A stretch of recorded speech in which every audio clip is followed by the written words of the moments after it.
Hey everyone, Richard Metal Fan here, finishing off with the last Black Sabbath album I need to review. And today we're talking about Cross Purposes, which came out in 1994. But before we go into that, let's dive right back into 1992, 2 years prior.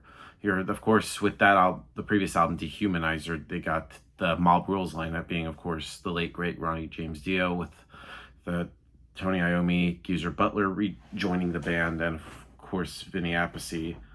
And they were gonna do a tour to get there, but then of course something, I can't remember what it was. They had like another falling out or something. I can't really remember.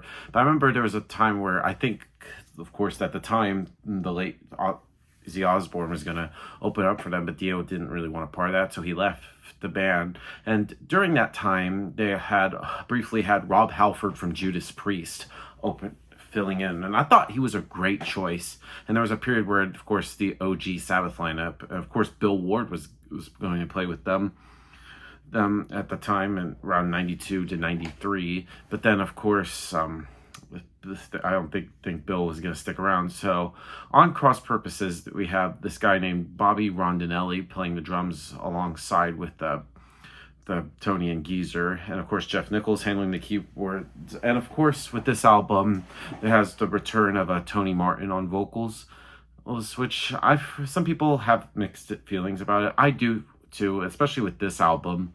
I mean, some songs he sounds really good, but some songs I just feel like he just sounds really just annoying. And without further ado, let's dive into this track by track as always. So starting things off is the opener, Eyewitness. And right from the get-go, this is a pretty weird way to start off this album, and kind of conflicting because I have like two viewpoints on this. On one hand, I love like the chorus of the song, and I think the melodies and the riffs are fantastic, but I feel like it just drags and it just takes too long to get there, and the verses and pre-choruses are just kind of bland. And the intro is kind of cool, and it gets little flourishes and it just comes back around is neat, but I feel like the main riff is just kind of boring. And just Tony really sounds really bored. I feel like he just half-asses it, and I feel like this could have been more good if it had more care and attention to it. But I just think overall, it's not a good way to start off this album. But of course we get to the next song, Cross of Thorns. Now this is probably the song on the album that Tony shines most on, and then the intro from the keyboards from Jeff in there. But then Iommi comes in with a really heavy and catchy riff, and then Martin's vocals across this track are just really great. But I feel like Cross of Thorns has enough variety and great parts all across it to make it a really good song. Next song on here is Psychophobia. Now this song is just really annoying to me. It's hard to just describe why, but everything I feel like just makes you just grit your teeth. Like the riff here is just too wild in here, and then the vocal melodies I just don't really fit well at all with the song. And the melodies just sound jagged instead of smooth, and it makes the track just so fucking weird. But the whole song is just frantic. I feel like it's just in an unplanned and unstructured way. So I don't know. No, but the one thing I will say about Psychophobia is that it's only short. It's like 3 minutes, so it just doesn't grate too long. But I feel like it's just one of the most annoying songs from this part of Black Sabbath. Next up is Virtual Death. Now, right from the get-go, has a really great bass work from Geezer Butler. And I feel like his bass work is really great. It has really great prominence. It sets like the bar for the rest. And it has a really decent riff. And I do appreciate sort of like the slogging kind of mood that brings. But I just feel like it just doesn't go anywhere. But just more doomy. I feel like the vocal melodies are just just boring to me. Man, I just feel like it just kind of slogs on. Next up is Immaculate Deception. Now, this is another one of the better songs on the album. And it has some of the best riffs on here from Tony Iommi. And then the keyboards give it a lot like atmosphere and weight to it. And Geezer does a great job with his bass, and it just really stands out. And then Tony Iommi comes in and he just knows not to steal the spotlight as he gives some really great grooves. And this song has a lot of great variety and different parts that help it stand out. And I do think Tony Martin does an acceptable job on here on the vocals to fit the part and on here. Dying for Love is next. Now this song is just another slogging song. I feel like this is another song that yet again goes nowhere and very little motivation behind it. Like Tony opens the song with the 1 minute long solo, which kind of sounds a bit bland. It just feels like he's just noodling notes instead of just a real structured solo.